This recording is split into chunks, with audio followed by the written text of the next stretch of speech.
Primera de Macabeos 3.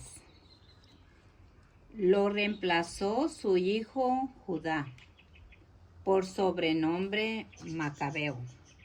Sus hermanos y todos los que estaban con su padre le entregaron su apoyo y llevaron exitosamente la lucha de Israel. Expandió la fama de su pueblo. Era un gigante cuando se ponía la coraza y tomaba sus armas para entrar en la batalla. Su espada protegía el campamento de Israel. En las batallas era como un leoncito que ruge tras su presa. Persiguió a los renegados, buscando y condenando a la hoguera a los que perturbaban a su pueblo. Sembró el terror entre los renegados. Los que habían transgredido la instrucción estaban aterrorizados y mostrando gratitud a él se logró la liberación. Les amargaba la vida a los reyes, pero sus hazañas eran motivo de alegría para Jacob. Su memoria será bendita para siempre. Recorrió las ciudades de Judá, exterminando a los impíos y apartando de Israel la cólera divina. Reunió a los que estaban perdidos, y su fama alcanzó hasta los confines del mundo. Apolonio reunió a los paganos y a mucha gente de Samaria para luchar contra Israel. Cuando lo supo Judá, salió a su encuentro, lo atacó y le dio muerte. Muchos cayeron heridos de muerte y los demás huyeron. Cuando se recogieron los despojos, Judá tomó para sí la espada de Apolonio. A partir de entonces la usó siempre en los combates. Serón, el general del ejército de Siria, supo que Judá había reunido en torno a él a muchos creyentes y soldados.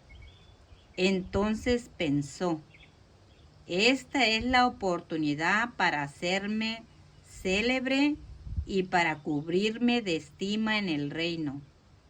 Voy a combatir con Judá y sus hombres para que desprecien las órdenes del rey.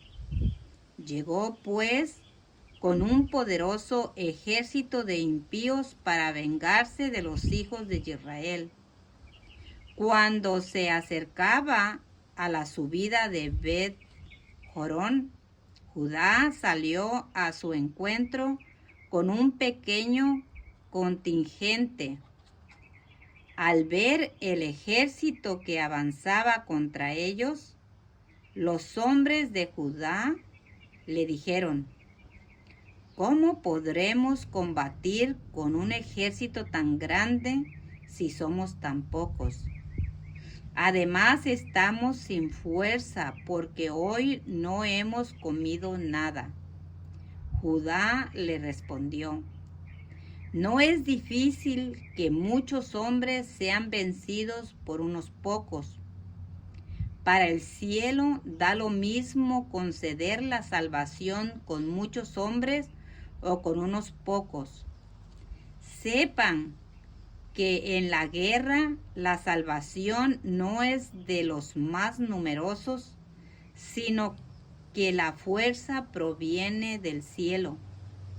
Es el orgullo y la impiedad que los llevan, porque quieren acabar con nosotros, nuestras mujeres y nuestros hijos, y apoderarse de nuestros bienes.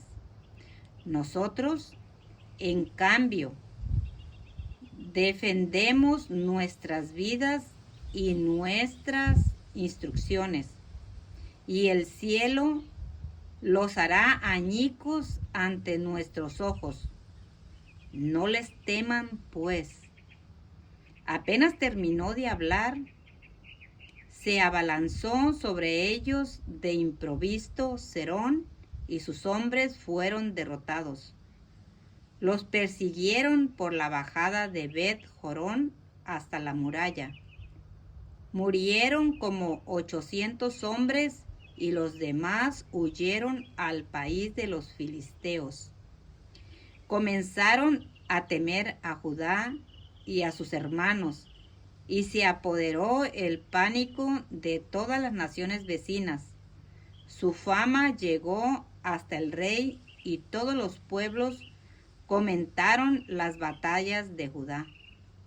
Antíoco se enojó mucho cuando lo supo, y dio orden de concentrar todas las tropas de su reino.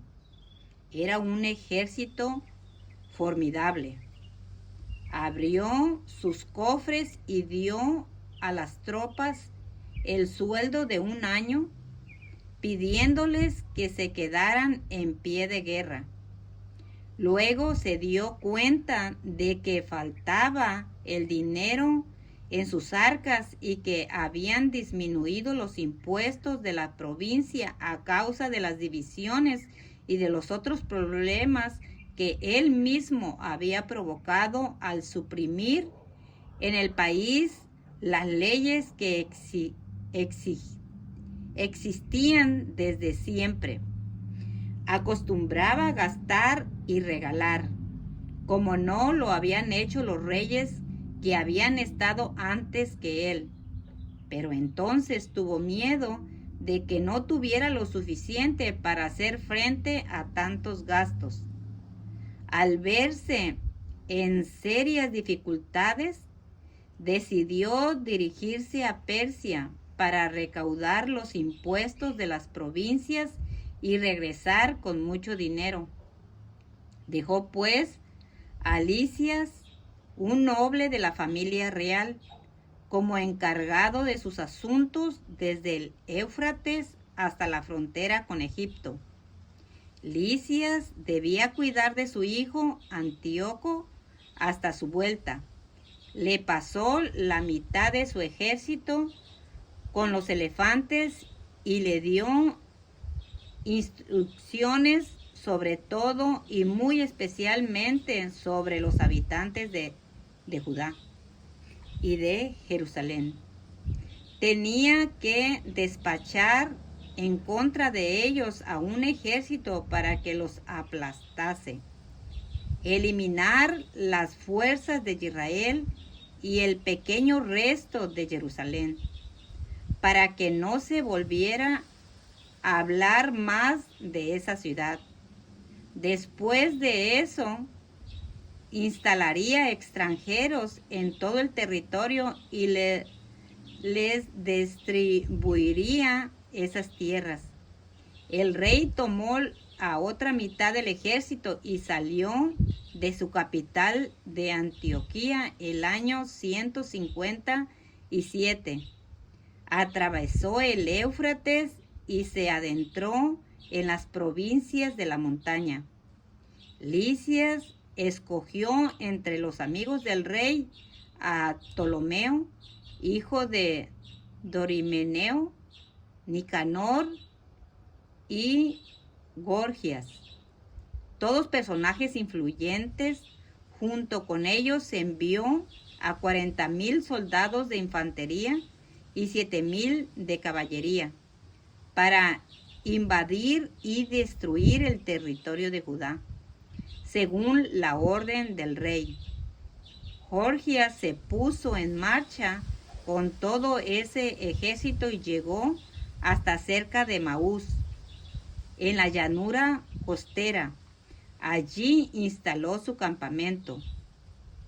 Cuando los comerciantes de la provincia se enteraron de esto, llegaron cargados de oro y plata, con muchas esposas para apresar y se presentaron en el campamento listos para comprar provisiones israelitas, para comprar prisioneros israelitas. También se juntaron gente de Idumea y del territorio de los filisteos. Cuando Judá y sus hermanos vieron los ejércitos acampando en su territorio, se dieron cuenta de que las cosas iban muy mal. Se informaron también de la consigna que había dado el rey, destruir totalmente a su pueblo. Entonces se dijeron unos a otros: sálvenos a nuestro pueblo de la destrucción y luchemos por nuestro pueblo y por nuestro lugar apartado. Se convocó a una asamblea. Allí se prepararon para la batalla. Se oró y se imploró piedad y rajem. Jerusalén, despoblada, era un desierto. Ninguno de sus hijos entraba allí, ni nadie tampoco salía. El lugar apartado había sido pisoteado. Extranjeros vivían en la ciudadela, que se había convertido en una guarida de paganos. En Jacob se habían acabado los bailes y ya no se oía el sonido de la flauta ni de la lira. Todos se reunieron en Masfa, frente a Jerusalén, porque Masfa había sido antes un lugar de oración para Israel. Ese día ayunaron, se vistieron con sacos, se echaron ceniza en sus cabezas y rasgaron sus ropas. Se desenrolló el libro de la Torá para hallar allí respuestas, las mismas que los paganos pedían a sus ídolos. Se trajeron las vestimentas de los Kohanim, primicias y diezmos. También pidieron que fuera allá los nazireos que habían terminado el tiempo de su manda. Y todos se pusieron a clamar al cielo diciendo: ¿qué haremos con esa gente? ¿A dónde los llevaremos? Tu lugar apartado ha sido pisoteado y profanado. Tus Kohanim están de duelo, humillados. Las naciones se han aliado en contra de nosotros para hacernos desaparecer. Tú conoces bien sus intenciones. ¿Cómo podremos resistirles si tú mismo no vienes a ayudarnos? Entonces tocaron los shofarim y lanzaron grandes aclamaciones. Enseguida designó Judá jefes para el pueblo, jefes de 1000, de 100, de 50 y de 10, a los que estaban construyendo una casa, a los que se habían casado recién o acababan de plantar una viña, y a todos los que tenían miedo les dijeron que se volvieran a su casa, tal como lo autorizaba la Torá. Después el ejército se puso en marcha y fue a acampar al sur de Emaús.